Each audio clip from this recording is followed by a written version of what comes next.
மருத்துவ வரலாற்றில் ஜான் லிசர்ஸோடைய மிகப்பெரிய சாதனைகள் என்னென்னன்றத பார்க்கலாம். ஜான் லிசர் ஸ்காட்லாண்டை சேர்ந்த ஒரு அறுவை சிகிச்சை நிபுணர் மற்றும் உடற்கூறியல் நிபுணர். இவர் 1792 மே 15 அன்னைக்கு ஸ்காட்லாண்டில் இருக்கிற எடன்பரால பிறந்தாங்க. இவர் 1810ஆம் ஆண்டு அந்த எடன்பரால இருக்கிற யூனிவர்சிட்டி ஆஃப் எடன்பரா மெடிக்கல் ஸ்கூலில் மருத்துவ படிப்பை முடித்தாங்க. அதை தொடர்ந்து இவர் ராயல் நேவியில் ஒரு சர்ஜனாக ஜாயின் பண்ணாங்க. அதில் காயமடையக்கூடிய மற்றும் நோய்வாய்ப்படக்கூடிய கடற்படை வீரர்களுக்கு மருத்துவ சிகிச்சை கொடுக்கறது தான் இவருடைய பொறுப்பாக இருந்தது. அதை இவர் ரொம்பவும் திறமையோடு செஞ்சு வந்தாங்க. பின்னர் 1814ஆம் ஆண்டு கடற்படையிலிருந்து இவர் வெளியேறினாங்க. உடனடியாக அதே ஆண்டு எடன்பரால இருக்கிற Royal College of Surgeons of எடன்பராவுடைய ஃபெல்லோவாக இவர் தேர்ந்தெடுக்கப்பட்டு கௌரவிக்கப்பட்டாங்க. அதனை தொடர்ந்து ஸ்காட்லாண்டை சேர்ந்த உடற்கூறியல் நிபுணரும் அறுவை சிகிச்சை நிபுணருமான ஜான் பெல் கூட இவர் இணைஞ்சு பிரைவேட் பிராக்டிஸில் ஈடுபட தொடங்கியிருந்தாங்க. அதாவது ஜான் பெல்லும் ஜான் லிசர்ஸும் இணைஞ்சு ஒரு சின்ன மருத்துவமனையை நிறுவி அங்கே இவங்களுடைய மருத்துவ சேவைகளை தொடங்கினாங்க. அதே சமயம் ஜான் லிசர்ஸ் அனடாமிக்கல் ரிசர்ச்சில், அதாவது உடற்கூறியல் ஆராய்ச்சியில் ஈடுபட தொடங்கியிருந்தாங்க. அதாவது உடல் உறுப்புகள், திசுக்கள், தசைகள், எலும்புகள் மற்றும் நரம்புகளினுடைய ஸ்ட்ரக்சர், கட்டமைப்பு பற்றி படிக்கிறது தான் அனாட்டமின்ற உடற்கூறியல். ஸோ இவர் உடற்கூறியல் ஆராய்ச்சியில் ஈடுபட தொடங்கியிருந்தாங்க. அந்த ஆராய்ச்சிக்காக இவர் மனித சடலங்களை அறுத்து அந்த உடலுக்குள்ள என்ன மாதிரியெல்லாம் அமைப்புகள் இருக்குது, குறிப்பாக உடம்புக்குள்ள எங்கெங்கெல்லாம் ரத்த நாளங்கள் இருக்குது, நரம்புகள் இருக்குது, அதுக்கப்புறமா எலும்புகள் இருக்குது, தசைகள் இருக்குது, அதெல்லாம் எப்படி அமைஞ்சிருக்கு, அதெல்லாம் தொடர்ச்சியாக இவர் ஆராய்ச்சி செஞ்சு வந்தாங்க. அப்போ தான் ஜான் லிசர்ஸுக்கு ஒரு யோசனை வந்தது. என்னென்னா, இப்படி ஆராய்ச்சி பண்ணக்கூடிய அத்தனை விஷயங்களையுமே ஒரு புத்தகமாக எழுதணும், அந்த புத்தகத்தில் படங்களையும் கொடுக்கணும். படங்களை கொடுக்கணும் அப்படின்னா, இப்போ உதாரணத்துக்கு ஒரு இதயம் எப்படி இருக்கும் அதை தெள்ள தெளிவாக வரையணும். அதே மாதிரி இதயத்திலிருந்து ரத்த நாளங்கள் எங்கெங்கெல்லாம் போயிருக்கும், எங்கெங்கெல்லாம் முக்கியமான நரம்புகள் இருக்கும், அது எல்லாத்தையுமே வரைஞ்சு காமிக்கணும் அப்படின்னு இவர் நினைச்சாங்க. ஏன்னா அப்படி பண்றதன் மூலமா இப்ப அறுவை சிகிச்சை பண்ண போறாங்க அப்படின்னா அந்த புத்தகத்தில் இருக்கக்கூடிய படங்களை பார்த்தா போதும். அதை பார்த்து இந்த இடத்துல முக்கியமான ரத்த நாளங்கள் போகுது, இந்த இடத்துல முக்கியமான நரம்புகள் இருக்குது, அப்போ இந்த இடத்துல கத்தி பற்றக்கூடாது, அப்போ எந்த இடத்துல நரம்புகளும் ரத்த நாளங்களும் கம்மியாக இருக்கோ அந்த இடத்த கிழிச்சு தான் அறுவை சிகிச்சை பண்ணணும்னா பண்ணணும். ஸோ இந்த மாதிரி அறுவை சிகிச்சை நிபுணர்கள் முடிவெடுக்க முடியும். ஸோ அதுக்காக இவர் இதை பண்ணணும் அப்படின்னு விரும்பினாங்க. ஏன்னா அந்த காலத்தை பொறுத்த வரைக்கும் எல்லாருக்கும் மனித சடலங்கள் கிடைச்சிடாது ஆராய்ச்சிக்காகலாம். ஏன்னா மனித சடலங்கள் எல்லாம் குற்றவாளிகள், அதாவது குற்றவாளிகளுக்கு மரண தண்டனை கொடுத்திருப்பாங்க. அதே மாதிரி மரண தண்டனைக்கு உள்ளான குற்றவாளிகளினுடைய உடல்கள் தான் ஆராய்ச்சிக்கு அந்த காலத்துல பயன்படுத்தப்பட்டு வந்தது. அந்த நேரத்துல எல்லாருமே இந்த மாதிரி எல்லா பேருக்குமே ஆராய்ச்சி பண்றதுக்கு இந்த மனித சடலங்கள் கிடைக்காது. அதே சமயம் மருத்துவ மாணவர்களுக்கு இந்த மாதிரி உடல் உறுப்புகள் இப்படி இருக்கும், தசைகள் உள்ள இப்படி இருக்கும் அப்படின்லாம் கற்பிக்கணும் அப்படின்னாலும் நேரடியாக மனித உடல்கள் எல்லாம் கிடைக்காது. அதுக்கு மாறாக அந்த காலத்தில் குரங்குகளினுடைய உடல்கள், அதே மாதிரி மற்ற விலங்குகளினுடைய உடல்களை பயன்படுத்தி கற்பித்து வந்தாங்க. ஸோ அதனால இவர் ஒரு புத்தகமாக எழுதிட்டா அதில் ஃபுல்லாக என்னென்ன இருக்கோ அதெல்லாம் தெளிவாக இருக்கும் அப்படின்னு சொல்லி இவர் நினச்சாங்க. அப்போ இவருக்கு வரைய தெரியாது. ஆனால் இவருடைய எல்டர் பிரதர், இவருடைய மூத்த சகோதரரான வில்லியம் ஹோம் லிசர்ஸ் அப்படின்றவர், அவர் ஒரு பெயிண்டர், ஒரு என்கிரேவரும் கூட. ஸோ அவருக்கு வரைய தெரியும். ஸோ அதனால் அவரை அழைச்சிக்கிட்டு மனித சடலங்களை இவர் அறுக்கும்போது எப்படிலாம் இதயம் இருக்குது, இதை வரையணும், இந்த இடத்துல இருக்கிற ரத்த நாளத்தை வரையணும், இந்த இடத்துல இருக்கக்கூடிய வயிற்று பகுதியில் இருக்கிற இந்த உள் அமைப்பை வரையணும் அப்படின்னு சொல்லி ஒவ்வொன்றா இவருடைய எல்டர் பிரதரை வரைய வச்சாங்க. வரைய வச்சு ஜான் லிசர்ஸ் அதுக்கேற்ற விளக்கத்தை எழுதி வந்தாங்க. இங்கே பாருங்கள், இந்த சிவப்பு நிறத்தில் இருக்கக்கூடியது ரத்த நாளம், மஞ்சள் கலரில் இருக்கக்கூடிய இது நரம்பு அப்படின்னு சொல்லிலாம் எழுதினாங்க. ஸோ அந்த மாதிரிலாம் எழுதுறதன் மூலமாக இவர் ஒரு அறுவை சிகிச்சை நிபுணர் அப்படின்றனாலேயே தெள்ள தெளிவாக எந்த இடத்துல இப்போ ஒரு வயிற்றுல ஒரு கட்டி இருக்குது, அதை வயிற்று அறுத்து அந்த கட்டியை நீக்கணும் அப்படின்னா வயிற்றுல குறிப்பிட்ட இந்த இடத்துல தான் அறுக்கணும். ஏன்னா இந்த இடத்துல ரத்த நாளங்களும் நரம்புகளும் கம்மி, மற்ற எந்த பாதிப்பும் இழப்பும் இருக்காது. இதே இந்த இடத்துல கத்தி பட்டுட்டா அதிகமாக ரத்தம் பீச்சி வெளியேறும். ஸோ இந்த மாதிரி பல தகவல்களை இவர் வந்து எழுதி வந்தாங்க. அதே சமயம் நான் ஏற்கனவே சொன்ன மாதிரி இவருடைய பிரதர் வந்து வரைஞ்சி வந்தாங்க. இப்போ வரையக்கூடியது அந்த காலத்தை பொறுத்த வரைக்கும் இன்னைக்கு இருக்கிற மாதிரி பிரிண்டிங் வசதிலாம் கிடையாது.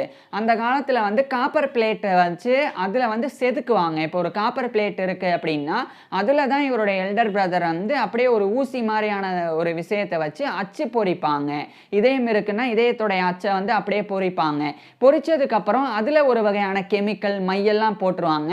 அதுக்கப்புறம் ஒரு மிஷினில் பேப்பரை வச்சு அதை இப்படி வச்சு எடுப்பாங்க. எப்படி ஸ்டாம்ப் பேடு வச்சு நம்ம முத்திரை வச்சு எடுத்தால் அந்த முத்திரையினுடைய அச்சு விழுவுதோ அந்த மாதிரி தான் காப்பர் பிளேட்டில் என்ன வரையணும் அதை வரைஞ்சு அதில் வந்து மைய தடவி அதை வந்து பேப்பரில் வச்சு இப்படி எடுப்பாங்க.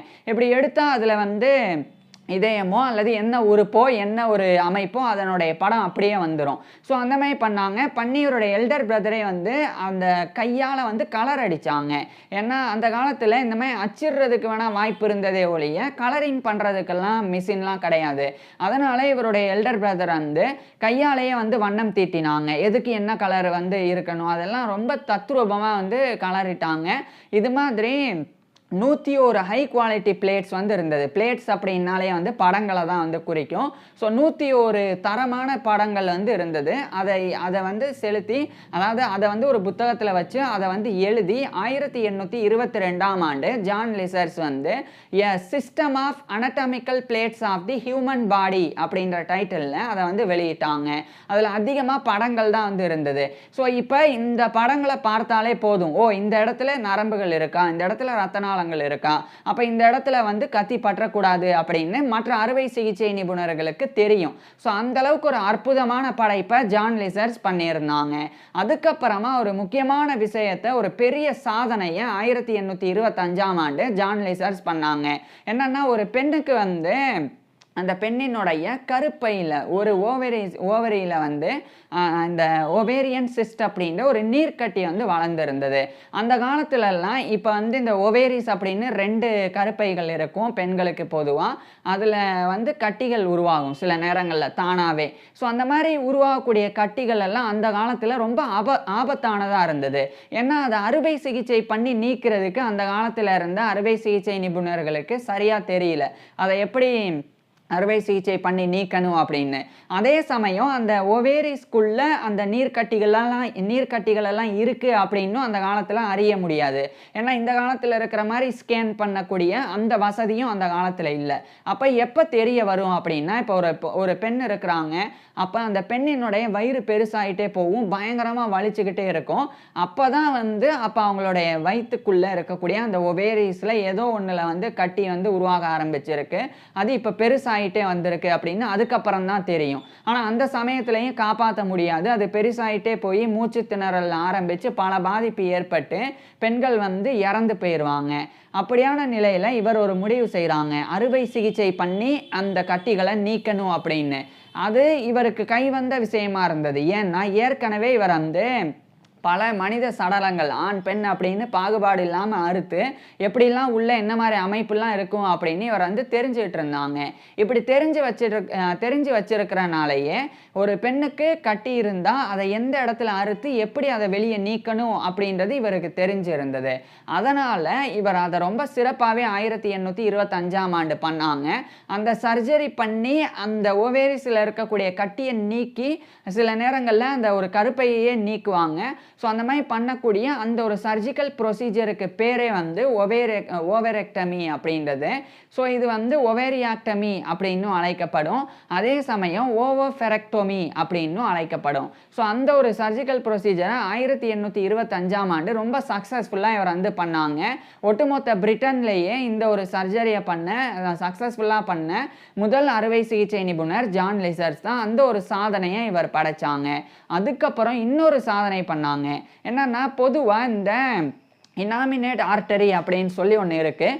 இது வந்து பிராக்கியோசெஃபாலிக் ட்ரங்க் அப்படின்னு அழைக்கப்படும். நம்மளுடைய வலது கை மற்றும் வலது மூளைக்கு ரத்தத்தை கொண்டு போகக்கூடிய ரத்த நாளம் தான் அது. ஸோ அந்த ரத்த நாளத்தில் ஒரு நபருக்கு வந்து ஆனிரிசம் இருந்தது.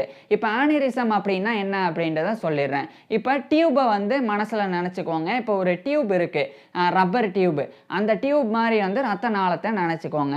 இப்போ ஒரு குறிப்பிட்ட இடத்துல டியூப் வந்து பலூன் மாதிரி வீங்கிருச்சுன்னா என்ன ஆகும்? பலூன் இப்போ சாதாரணமாக டியூப் இருந்தால் அதுக்குள்ளே எவ்வளோ தண்ணி ஃபோர்ஸாக போனாலும் ஒன்றும் ஆகாது. இப்போ அதே டியூப் வந்து ஒரு குறிப்பிட்ட இடத்துல, இதுதான் டியூப் அப்படின்னா இந்த குறிப்பிட்ட இடத்துல பெருசாக வந்து வீங்கிருச்சு. அந்த டியூபே வந்து வீக்காக வந்து ஆயிடுச்சு, பலூன் மாதிரி வீங்கிருச்சு. இப்போ என்ன நடக்கும்? இந்த குறிப்பிட்ட வீங்கின இடத்துல வந்து ரொம்ப டியூப் வந்து இலகுவாக இருக்கும். அப்போ அதிகமான ஃபோர்ஸில் வந்து நம்ம தண்ணியை செலுத்திக்கிட்டே இருந்தோம்னா அந்த டியூப் வந்து வெடிச்சிரும். அந்த மாதிரி தான் ரத்த நாளங்களுக்குள்ள எங்கேயாவது ஒரு இடத்துல பலூன் மாதிரி வீங்கிருச்சு அப்படின்னா அப்போ அந்த இடத்துல ரத்த நாளம் வீக்காக இருக்குது அப்படின்னு அர்த்தம். அப்போ ரத்தம் பாஞ்சிட்டே இருக்கும்போது காலப்போக்கில் அது ரொம்ப வீக் ஆகிட்டே போய் அது வந்து வெடிச்சிரும், அது வந்து உடஞ்சிரும். ஸோ அப்படி உடஞ்சிருச்சுன்னா ரத்தம் உடம்புக்குள்ளேயே வந்து கசிஞ்சு மனிதர்கள் இறந்து போயிடுவாங்க. அப்பேற்பட்ட பாதிப்பு தான் ஆனிரிசம் அப்படின்றது.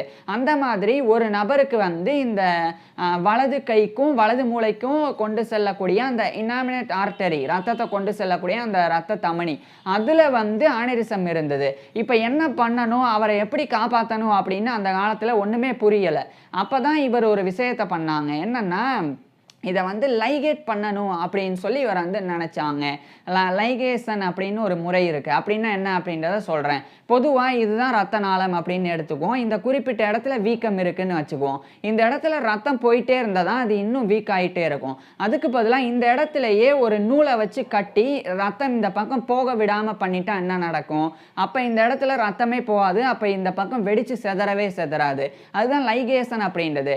அதுக்கு அப்படின்னு ஆட்டுக்குடல்ல இருந்து ஒரு வகையான நாரை எடுப்பாங்க. அதை வந்து நூலாக பயன்படுத்தி உடம்புக்குள்ளே வந்து இருக்கக்கூடிய ரத்த நாளங்களை கட்டுவாங்க. இப்படி கட்டுறதன் மூலமாக காலப்போக்கில் அந்த ஆட்டுக்குடல்ல இருந்து எடுக்கப்பட்ட அந்த நூலானது அப்படியே உடம்புக்குள்ளேயே கரைஞ்சிரும். அதை மறுபடியும் எடுக்கணும் அப்படின்ற அவசியம் கூட கிடையாது. ஆனால் கட்டப்பட்ட உடனே ரத்த நாளம் அப்படியே வந்து முழுமையாக வந்து கட்டப்பட்டுடும். அது வந்து எடுக்க முடியாத அந்த ஒரு நிலைமைக்கு வந்து போயிடும். ஸோ அந்த ஒரு விஷயத்தை இவர் வந்து பண்ணணும் அப்படின்னு முடிவு செய்கிறாங்க. இப்போ ஒரு குழப்பம் வரும். இப்போ இதுதான் ரத்த நாளம், ரத்தம் இங்கிட்டு போனால் தானே இந்த பகுதியில் இருக்கக்கூடிய, இப்போ உதாரணத்துக்கு இந்த வலது கை வலது மூளைக்கெல்லாம் ரத்தம் போனால் தானே கரெக்டு, கட்டி ரத்தத்தை நிப்பாட்டிட்டா எப்படி ரத்தம் போகும் அப்படின்னு. ஆனால் போகும். ஏன்னா ஒரு இடத்துல ரத்த நாளத்தை கட்டினாலும் அதுக்கு பக்கத்திலேயே சின்ன சின்ன ரத்த குழாய்கள் வலது கைக்கு அதே மாதிரி தலைக்கெல்லாம் போகிறதுக்கெல்லாம் இருக்குது.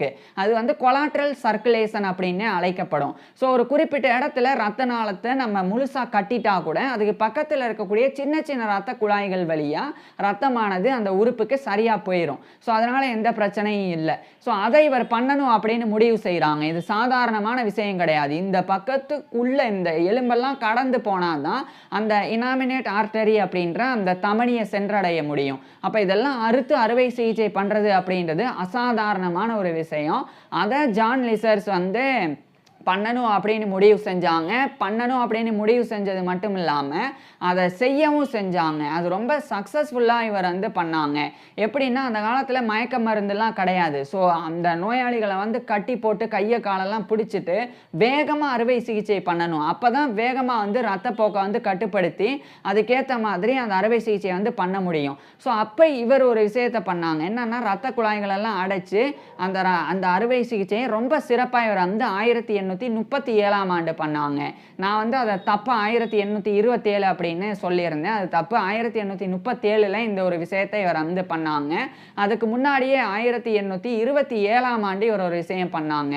அது என்னன்னா, இப்போ இவர் செஞ்சது இது ஒரு சாதனை. அதாவது இனாமினேட் ஆர்டரியை வந்து கட்டி அந்த ஆனிரிசத்தினால பாதிக்கப்பட்ட நபரை காப்பாற்றினாங்க இவர். ஸோ அதுவே ஒரு பெரிய சாதனை தான். இது ஒரு பக்கம் இருக்க 1827ஆம் ஆண்டு இவர் வந்து ரிசெக்ஷன் ஆஃப் மேக்ஸிலாவை வந்து பண்ணாங்க. அப்படின்னா என்ன அப்படின்றத சொல்கிறேன். மேக்ஸிலா அப்படின்னா நம்மளுடைய மேல் தாடை பகுதி. அந்த பகுதியில் ஒரு நபருக்கு வந்து சார்கோமா இருந்தது, அதாவது ஒரு வகையான புற்றுநோய் இருந்தது. அதனால் கொஞ்சம் கொஞ்சமாக அவருடைய எலும்பு, தாடை எலும்பெல்லாம் அப்படியே அரிச்சுக்கிட்டே வந்து அவர் கொஞ்ச நாள்லேயே இறந்து போயிடுவார் அப்படின்ற நிலை இருந்தது. அந்த சமயத்தில் இவர் ரொம்ப தைரியமாக ஒரு சர்ஜரி வந்து பண்ணுறாங்க. என்னன்னா, இந்த இடத்துல இருக்கக்கூடிய தாடையை அப்படியே வெட்டி நீக்கணும் அப்படின்னு முடிவு செய்கிறாங்க. அப்படி வெட்டி நீக்கிட்டா ஒட்டுமொத்தமாக அந்த புற்றுநோய் செல்களோட சேர்த்து அது வந்து வெட்டி நீக்கப்படும். அப்போ புற்றுநோய் இருக்காது, அந்த மனுஷன் வந்து காப்பாற்றப்படுவார். ஸோ அதுக்காக இவர் வந்து 1827ல் அதை வந்து பண்ணுறாங்க. அந்த ஒரு அப்பர் ஜா தான் மேக்ஸிலா. ஸோ அதை வந்து இவர் வந்து வெட்டி நீக்குறாங்க. அதையும் வேகமாக பண்ணுறாங்க. ஏன்னா அப்பவும் கூட மயக்க மருந்தெல்லாம் கிடையாது. ஸோ அதனால் வேகமாக பண்ணுறாங்க. பண்ணிட்டு அந்த நபருக்கு வந்து ஒரு வகையான ஆப்ஸ்டுரேட்டரை வந்து உள்ளே வைக்கிறாங்க. ஆப்ஸ்டுரேட்டர் அப்படின்னா என்னென்னா, இப்போ இந்த இடத்துல தாடையை நீக்கியாச்சு. இவர் வந்து லெஃப்ட்டில் தான் நீக்கினாங்க. ஸோ நீக்கின உடனே இப்போ அந்த இடத்துல வந்து இப்படியே பள்ளமாயிரும். இங்கே இருக்கக்கூடிய கண்ணை வந்து அப்படியே உள்ளே போகும். பேசுறதுக்கு கஷ்டமாக இருக்கும். பேசிகிட்டே இருக்கும்போது காற்று மூக்கு வழியாக வரும். சாப்பிட்டாலும் மூக்கு வழியாக வரும். ஏன்னா அந்த மேல் தாடை வந்து நம்ம உள்பகுதியையும் பாதிக்கும், அதை எடுத்துட்டா. ஸோ அதுக்கு பதிலாக இப்போ எப்படி பல் செட்டு வைக்கிறோமோ அது மாதிரி ஒரு செட்டு தான் ஆப்ஸ்டுரேட்டர் அப்படின்றது. அதை உள்ளே வச்சு ஃபிட் பண்ணிட்டா கிட்டத்தட்ட எலும்பு இருக்கிற மாதிரி தான். ஸோ அந்த மாதிரி வந்து பண்ணிட முடியும். அதை ரொம்ப சக்ஸஸ்ஃபுல்லாக இவர் பண்ணாங்க. இவருக்கு முன்னாடி 1823 இந்த காலகட்டத்திலேயே இதை வந்து அமெரிக்காவில், பிரான்ஸ்லலாம் நிறைய அறுவை சிகிச்சை நிபுணர்கள் முயற்சி செஞ்சுருந்தாங்க. முழு வெற்றியை அடையலை. ஆனால் 1827ல் இவர் முழு வெற்றி அடைஞ்சாங்க. ஏன்னா இவருக்கு உடம்புல எங்கே முக்கியமான நரம்பு இருக்குது, எது எதோட இணையுது எல்லாமே தெரியும். அதனால ரொம்ப சிறப்பாக இவர் வந்து பண்ணாங்க. அதுவும் ரொம்ப சக்ஸஸ்ஃபுல்லாக இருந்தது. அதுக்கப்புறம் 1831 இந்த காலகட்டத்தில் Royal College of Surgeons of எடன்பராவுடைய ஒரு ப்ரொஃபஸர் ஆஃப் சர்ஜரி, அதாவது அறுவை சிகிச்சை பேராசிரியராக இவர் நியமிக்கப்பட்டாங்க. மேலும் அதே எடன்பராவில் இருக்கிற ராயல் இன்ஃபர்மரி ஆஃப் எடன்பரான்ற ஒரு மருத்துவமனை, அங்கே இவர் ஒரு சீனியர் சர்ஜனாகவும் நியமிக்கப்பட்டாங்க. அதுக்கப்புறம் தான் 1837ல் நான் சொன்ன அந்த ஆனிரிசத்தினால பாதிக்கப்பட்டவரை காப்பாற்றினது. ஸோ அதை இவர் செஞ்சுருந்தாங்க. அதுக்கப்புறமா ஒரு முக்கியமான விஷயத்தை இவர் கவனிக்க ஆரம்பிக்கிறாங்க. இவர் வந்து இவர்கிட்ட வரக்கூடிய நோயாளிகள், குறிப்பாக வந்து தொண்டையில், வாயிலெல்லாம் வந்து பயங்கரமாக புற்றுநோயோடு வரக்கூடியவங்களுக்கெல்லாம் புகையில போடுற பழக்கம் இருக்குது, டொபேக்கோ, அதேமாதிரி சிகரெட் பிடிக்கிற பழக்கம் இருக்குது அப்படின்றத இவர் தெரிஞ்சுக்கிறாங்க.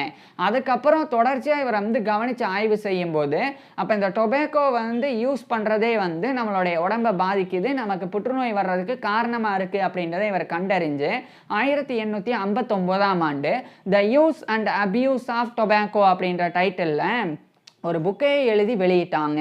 அது ரொம்ப ஒரு முக்கியமான ஒரு விஷயமா இருந்தது. ஏன்னா அந்த காலத்துலலாம் சிகரெட் பிடிச்சாலோ புகையிலை பயன்படுத்தினாலோ இந்த அளவுக்கு வந்து புற்றுநோய் வரும் அப்படின்லாம் தெரியாது. இன்ஃபேக்ட் சொல்ல போனால் 1960களில் தான் அது உறுதி செய்யப்பட்டது. ஆனால் அங்கிருந்து 100 ஆண்டுகளுக்கு முன்னாடியே 1859ஆம் ஆண்டு the use and abuse of tobacco அப்படின்ற அந்த புத்தகத்தில் எல்லா விஷயங்களையுமே அவர் சொல்லியிருந்தாங்க, எச்சரிச்சிருந்தாங்க. ஸோ டொபேக்கோ யூஸ் பண்ணுறதெல்லாம் தவிர்க்கணும் அப்படின்னு சொல்லி. ஸோ இப்பேற்பட்ட நபர் இறுதி 1860 மே 21 அன்னைக்கு இவருடைய 68 வயசில் இறந்து போனாங்க. ஜான் லிசர்ஸ் இறந்து போயிருந்தாலும் வாழும்போது இவர் பண்ண சாதனைகள் எல்லாம் மிகப்பெரியது. இதனாலேயே மருத்துவ வரலாற்றில் இன்றியமையாத ஒரு இடத்தை ஜான் லிசர்ஸ் வந்து பிடிச்சிருக்கிறாங்க. ஸோ இப்பேற்பட்ட ஜான் லிசர்ஸ் பற்றி நீங்கள் என்ன நினைக்கிறீங்க அதை கீழே கமெண்ட்ஸில் சொல்லுங்கள். அதே மாதிரி இவருடைய ஃபுல் லைஃப் ஹிஸ்ட்ரியை நான் ஏற்கனவே பேசியிருக்கேன். அதை பார்க்குறதுக்கு கீழே டிஸ்கிரிப்ஷனில் லிங்க் கொடுத்துருக்குறேன், கட்டாயமாக பாருங்கள். அது மட்டும் இல்லாமல் நான் பேசின எல்லா விஷயங்களையுமே டெக்ஸ்ட்டாகவும் கீழே கொடுத்துருக்குறேன் டிஸ்கிரிப்ஷனில், வேணும்னா அதையும் படித்து பார்க்கலாம். அதே மாதிரி நான் பேசிகிட்டே இருக்கும்போது ஒரு குழப்பம் வந்துருச்சு. 1837ல் பண்ணதை 1827 அப்படின்னு ஒரு தடவை சொல்லிவிட்டு அதுக்கப்புறம் வந்து 27ல் இன்னொன்று பண்ணார் அப்படின்னு சொல்லியிருப்பேன். அது குழப்பிக்க வேணாம், அந்த இடத்த போய் பாருங்கள். நான் டிஸ்பிளேவிலேயே வந்து நான் ஒரு வேளை தப்பாக சொல்லியிருந்தேன், அந்த ஆண்டை வந்து கரெக்டாக குறிப்பிட்டு வைக்கிறேன். தேங்க்யூ.